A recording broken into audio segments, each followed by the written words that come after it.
जय जय श्री हरिवंश। जय जय हरिवंश महाप्रभु के पिता श्री व्यास मिश्र जी के जीवन परिचय में और उनके रहन सहन पे कुछ प्रकाश डालें। श्री हरिवंश महाप्रभु के पिता व्यास मिश्र जी के विषय में आपने पूछा है, तो हम यहाँ पे उनके चरित्र के विषय में बहुत कुछ कह सकें, पर वीडियो के हिसाब से हम आपको मुख्यतः बातें बताएंगे। पर कुछ भी प्रारंभ करने से पहले एक बार हरिवंश महाप्रभु को नाम ले लें, मैं सभी लोग ले लें, मैं तो हम जैसे बोल रहे हैं वैसे एक बार आप बोलो। श्री हरिवंश श्री हरिवंश श्री हरिवंश गाई है, श्री हरिवंश श्री हरिवंश श्री हरिवंश गाई है, श्री हरिवंश श्री हरिवंश श्री हरिवंश गाई है, श्री हरिवंश श्री हरिवंश श्री हरिवंश गाई है। जाको हित नाम लेत दंपति रति पाई है, जाको हित नाम लेत दंपति रति पाई है। गुरु हरिवंश गुरु हरिवंश गुरु हरिवंश गाई है, गुरु हरिवंश गुरु हरिवंश गुरु हरिवंश गाई है। प्यारो हरिवंश प्यारो हरिवंश प्यारो हरिवंश गाई है, प्यारो हरिवंश प्यारो हरिवंश प्यारो हरिवंश गाई है। श्री हरिवंश महाप्रभु की जय, राधा वल्लभ लाल की जय हो। और अब हम आपको व्यास मिश्र जी की वह कथा बताएं जामे उन्हें मनसबदारी मिली। और वासे पहले परिचय में बता दें कि व्यास मिश्र जी से पहले की भी 7 पीढ़ियों को विवरण हमें प्राप्त है। और ये जो स्थिति की हम यहाँ से बात प्रारंभ कर रहे हैं, वह समय व्यास मिश्र जी देववन में रहते हैं। 9 भाई है, 4 भाइयों से ये छोटे हैं और 4 भाइयों से ये बड़े हैं। तो इनकी एकदम मध्य वाली स्थिति ही। और इनके बड़े भाई नरसिम्हा आश्रम जी वह संन्यास ग्रहण कर चुके हैं। देववन में रहते हुए जो पुरातन कार्य हो परिवार के पास, ज्योतिष को और राधा कांत जी की जो ये उपासना करते, वह इनके यहाँ परंपरा में चल रहा। अब होवे ये है कि दिल्ली में बहलोल लोदी राजा हो, जो सुल्तान हो दिल्ली को राजा, और वाने आक्रमण किए एक छोटी सी जगह जौनपुर उत्तर प्रदेश में ही आवे, वहाँ के सरकी सुल्तान खां के यहाँ। और समय की ऐसी विडंबना पड़ी कि सुल्तान की सेना जो ही दिल्ली के राजा की, बादशाह की, वह कमजोर पड़ने लगी। और वजीर ने आके राजा को बताया कि साहब महाराज अब ऐसी स्थिति है। तो वह बहुत नाराज भये, और नाराज होने के बाद में वह बहुत गुस्सा आई कि एक छोटी सी रियासत को राजा और मेरे सामने मेरी दिल्ली की सेना हराए दे रहा है। तो वह अपने वजीर से कहना पड़ो कि भाई ये जो हमने आक्रमण किया कौन के कहने पे किया। तो उन्होंने बताया कि हमारे यहाँ बदरुद्दीन जी जो नजूमी हैं, जो ज्योतिष देखते, और वो वहाँ के बहुत ही प्रसिद्ध ज्योतिष में नजूमी कहते हैं ज्योतिष वाले को, तो मुसलमानी भाषा में। तो वो उन्होंने देख के बताया कि हमें ये करना है। तो बोले कि मेरा तो ये कहना है कि ये नजूमी और ये सब चीज़ें बकवास हैं, कि मेरी इतनी हानि हो रही है, क्या मुझे गिरफ्तार कराओगे? कब तुम सत्ता की जो सीन मेरे पास में धन संपदा है वह लुटवाओगे? ऐसो वाको विचार आयो और बहुत ही गुस्सा में तिलमिलाने लगो। और मैंने आज्ञा करी कि मुझे सामने अभी जितने भी ज्योतिषी वाले जो नजूमी हैं उनको बुलाओ और भाई बदरुद्दीन को भी बुलाओ। और सभी को बुलाने के बाद में मैंने कही कि मैं तुम सबको सर कलम करना चाहूँ कि तुमने मुझे इतना नुकसान पहुंचा दिया है, मेरी इतनी सेना की हानि हुई है, ये सब तुम्हारी वजह से हुई है। तो वह सभी घबरा गए और घबरा के बोले कि बादशाह आप नाराज ना हो, ये तो हम वह कहते हैं जो चांद सितारे और ये इनकी चाल और गति है उसके अनुसार ही होता है, इसमें हमारा क्या दोष है। तो उन्होंने कहा कि भाई इस विद्या को या तो आप निपुण नहीं हो या ये विद्या झूठी है। बादशाह का तो सीधा यही कहना, और दोनों ही प्रकार से अगर देखा जाए तो आपके कहने पे ही मैंने ये सब कार्य किए। अगर मैं अपने हिसाब से कर रहा होता तो मैं उसको भागी मानता। और बादशाह ने कहा कि अब हम कल सुबह तुम्हारी गर्दन अलग कर देंगे, फिर आगे युद्ध में जो होगा देखा जाएगा, पहले तुम दोषी हो।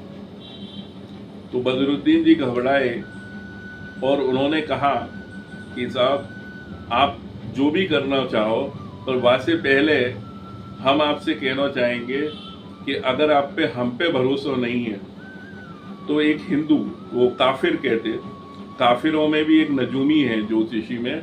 अगर आपको ध्यान हो कि बहुत समय पहले आप और हम घूमते हुए देववन के पास में गए और देववन के वहां पे हम जब पहुंचे तो वहां ने आपको शहंशाह हिंद के औहदे से संबोधित किया और वह पहला व्यक्ति हो कि जाने ये कहो।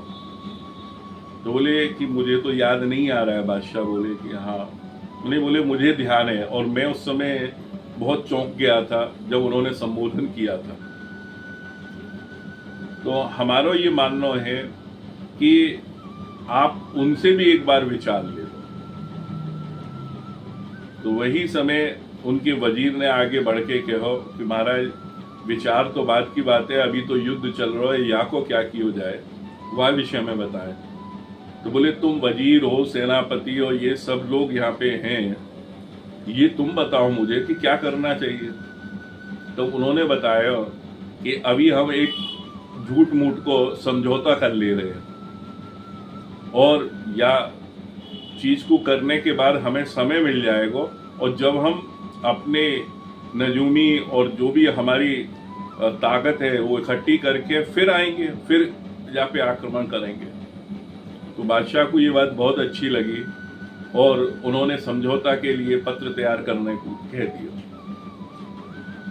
वाकई बाद में उन्होंने तुरंत ही व्यास मिश्र जी के पास बुलावा भेज दिया और व्यास मिश्र जी को अगले दिन हाजिर करने के लिए उन्होंने घुड़सवार दौड़ा दिए। और व्यास मिश्र जी जैसे ही यह सूचना पाए तो बोले कि बादशाह ने बुलाया है तो कोई ना कोई विशेष कार्य होगा। तो वही वहां पे उन्होंने प्रश्न कुंडली को निर्माण करते हुए कि ये प्रश्न इस घड़ी में, इस पल में ऐसे मेरे समय आया है, उन्होंने अपनी ज्योतिष को कार्य आरंभ कर दिया। और वह ज्योतिष को पूर्वानुमान उन्होंने लगा लिया और अगले दिन वह बादशाह के दरबार में जब वो पहुंचे हैं तो बदरुद्दीन उन्हें साथ में लेके बादशाह के पास आए। जब बदरुद्दीन बादशाह के साथ उनके पास पहुंचे तो उन्होंने कहा महाराज आपका इस्तकबाल बुलंद हो, उनको सलाम किया और ये सब किया। यहाँ पे व्यास मिश्र जी ने अनोखा कार्य किया। अनोखा कार्य क्या कि उन्होंने 4 नारियल श्रीफल बादशाह को भेंट के लिए दिए दस्तरी में। तो बादशाह भी देख के हैरान हो गए, मैंने स्वीकार किए और अपने पास में रखवा लिए। कभी वो फल को देखे, कभी उन्हें देखे। फिर वे व्यास मिश्र जी को जब देखने लगा तो व्यास मिश्र जी ने बड़े ही प्रेम से ऐसे आशीर्वाद के भाव में झुकते हुए उनसे कहो कि खूब प्रसन्न हो, चिर जीवो, ऐसे राजा को आशीर्वाद दियो। तो बादशाह बहुत नाराज हो गया। बोलो तुम्हें दरबार के कायदे कानून भी नहीं मालूम? मेरे सामने झुक के आना होता है और तुम मेरे सामने हाथ उठा के मुझे आशीर्वाद दे रहे हो। ये तो तुम में तहजीब या तमीज भी नहीं है। इस तरह के शब्दों का उस समय पे प्रयोग करते हुए बहुत नाराजगी में चलोगे। और ये क्या उठा के ये 4 नारियल ले आए हो मेरे पास में। और मुझे तो इसके बदरुद्दीन के ऊपर भी भरोसा नहीं था, पर इसके कहने पे काफिरों में से मैंने तुम्हें बुलाया और तुम ऐसा मेरे साथ में व्यवहार कर रहे हो। अभी मैं अपने वजीर से कहता हूं कि तुम्हें दरबार में अभी गर्दन हटा दी जाए तुम्हारी, कि तुम दरबार के कानून को नहीं मान रहे हो, बादशाह को सलाम करना चाहिए। तो व्यास मिश्र जी बोले कि महाराज मैं जातिगत ब्राह्मण हूं और ब्राह्मण को ही नमस्कार और प्रणाम ज्यादा करके करे या अपने बड़े को करे। अगर मैं अपने जजमान को जाकू भी प्रणाम करूंगा तो बाकी हानि होगी, ऐसा मेरे शास्त्रन में कहो गया है। और मैं आपको प्रणाम वही लिए नहीं करो कि आपने मुझे यहाँ बुलाया हो। तो बोले कि ये 4 नारियल या की जगह पे कोई बढ़िया चीज देवबंद की या कोई वैसी चीज ले आते, पर तुम ये क्या लेके आए हो मेरे पास। बोले यही तो आपके समस्या का समाधान है। बोले क्या है ये 4 चीज। तो उन्होंने बताया इसमें धर्म, अर्थ, काम और मोक्ष चारों प्राप्त हों, उसके हिसाब से ये 4 चीज मैंने आपको ये 4 वस्तु के रूप में दी है। मतलब बोले आपके हिसाब से जो आपको चौथा महीना आवे और चतुर्थी की तिथि आवे, सुबह उठ के अगर आप कोई भी कार्य करने जाओगे वह आपको ये चारों चीज दिलाएगा। धर्म, अर्थ, काम, मोक्ष, इनमें से जिसकी भी कामना हो, क्योंकि आपने अभी तक मेरे सामने प्रश्न नहीं रखा है, पर मुझे जब सूचना मिली कि आपने मुझे बुलाया है तो मैंने अपनी ज्योतिष के हिसाब से ये मुहूर्त आपको लेके चलो हूं कि जा में आपको कल्याण छुपा हुआ है। तो बादशाह ने कही कि भाई ऐसे मुहूर्त ये हमारे नजूमी और इनकी ये पूरी फौज खड़ी हुई है, ये लोग नहीं कर पा रहे। मेरा तो यही प्रश्न था कि मुझे जौनपुर का जो शर्की सुल्तान है उसने बहुत परेशान करके रखा हुआ है। ना वो मुझे कर देता है, ना वो मुझे बादशाह मानने को तैयार है, और आए दिन मेरे अधिकारियों के साथ में लूटपाट करता है।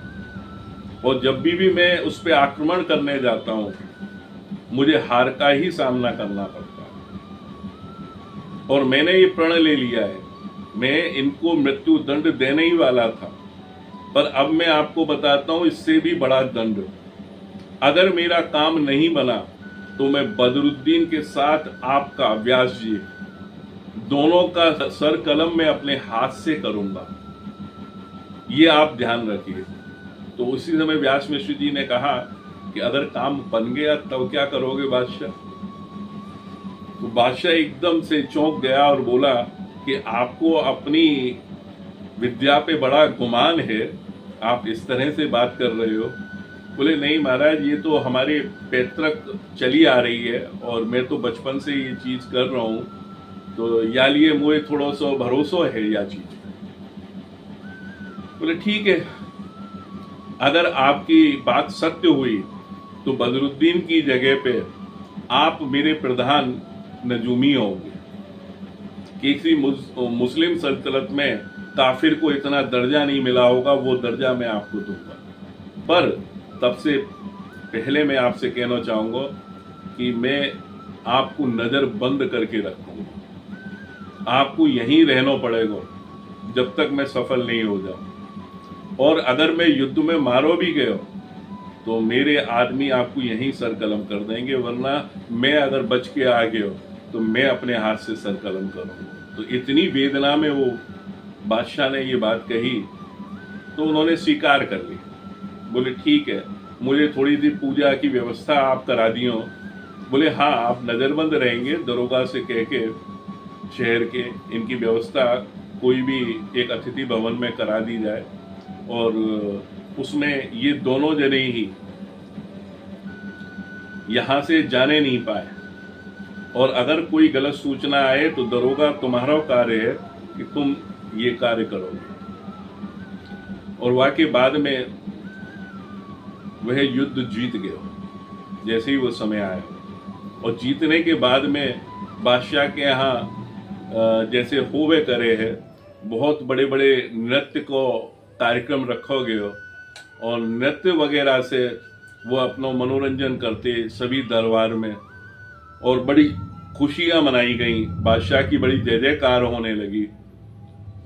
पर इतने में ही वजीर ने उन्हें याद दिलाया कि महाराज भाई शहंशाह, आप ये चीज तो ध्यान करो कि आपने ये सब जो प्राप्त कियो है कौन की बदौलत और किन के द्वारा ये मिलो है, वह काफिर को तो मत भूलो। बोले अरे तुमने मुझे बहुत अच्छा याद दिलाया, उसको तुरंत बुलाओ। और उन्हें बुलाया गया व्यास मिश्र जी को दरबार में। और व्यास मिश्र जी जैसे ही पहुंचे हैं तो बादशाह एकदम निहाल हो गए। बोलो कि भाई इनके लिए स्थान दियो जाए, इन्हें खड़े मत रहने दो। तो व्यास मिश्र जी ने कही, क्या आपको जो 4 श्रीफल दिए थे वे फले क्या? तो बादशाह बोला कि आप मुझे शर्मिंदा कर रहे हो, और आपने जैसे मुझे 4 श्रीफल दिए ऐसे ही मैं 4000 की मनसबदारी आपको देता हूं। यानी कि 4000 की मनसबदारी एक राजा के बराबर को दर्जा, और आप मेरे प्रधान आज से ही नजूमी रहेंगे। तो व्यास मिश्र जी बोले कि आपने इतना सब देने की जरूरत ना है, मैं तो केवल आपने जो परीक्षा लेनी चाहिए मेरी विद्या की, वाको पुरस्कार स्वरूप आपकी विजय हुई है, यही मेरे लिए बहुत है। अब मुझे आज्ञा दें कि मैं अपने स्थान देव बन जाऊं। तो बादशाह बोला नहीं, आप जो भी कहें हम आपके लिए यही महल बनाएंगे और आप यहीं रहेंगे। तब उन्होंने कही कि बादशाह आपको मना तो मैं कर ना सकूं, क्योंकि आप तो तुरंत मृत्युदंड देने को तैयार हो जाओ। तो ऐसे में मैं क्या कहूं, मेरे को इतना कहना है कि वहां मेरे छोटे मोटे भी जजमान हैं जो मेरी या विद्या को फल लेते रहे। मैं एक तो उनको कार्य, और एक मेरे राधा कांत जी महाराज वहां पे विराजमान है। आप जब भी आज्ञा करोगे मैं आ जाऊंगा यहाँ पे। तो बादशाह ने तुरंत अपने वजीर से कही कि बताओ भाई इस विषय में तुम्हारी क्या राय है। तो वजीर ने कहा कि वैसे तो अधिकारी को राजा के पास ही होना चाहिए, पर अगर ये वहां पे रहते हैं तो वहां पे भी बादशाह आपको वैसी ही व्यवस्था करनी पड़ेगी जिससे आप दिल्ली के सुल्तान राजा हैं, शहंशाह हैं, तो उनको कोई प्रधान नजूमदार हल्को नहीं रहे। तो बादशाह ने तुरंत उनकी हवेली के नए निर्माण के लिए अपने आदमी 50 घुड़सवार और व्यास जी को हाथी पे बैठा के दिल्ली से देवबन भेजो है, और कहो साथ में कि वहां पे के राजा जो है देवबन के कीर्ति चंद जी, उनसे आप मिलते रहिए, क्योंकि उनके ही द्वारा मैं आपको सूचना भेजता रहूंगा। कोई भी सूचना होगी वैसे तो आपके पास वही लेके आएंगे, फिर भी आप उनसे मिलते रहिए, उनके लिए मैं पत्र भेज दे रहा हूं। तो यह प्रकार से हरवंश जी के पिता व्यास मिश्र जी को यह 4000 की मनसबदारी प्राप्त हुई, और एक राजा के समान वह समय पे भवन को निर्माण हुआ, और उनके आने से पहले ही इतनी रौनक घर में आ चुकी है। तो व्यास मिश्र और तारा रानी के तो कोई ठिकाने ही ना है, इतनी संपदा और अकूत संपदा के साथ में वह देववन में रहते हुए। तो ये व्यास मिश्र की कथा श्रीहित हरवंश महाप्रभु के जन्म से पूर्व की हमने आपको अभी बताई है, और या के आगे की कथा हम अगले भाग में फिर हम आपको बताएंगे। और तब तक के लिए श्रीहित वृंदावन धाम से आप सभी को जय जय श्रीहित हरिवंश, जय जय श्रीहित।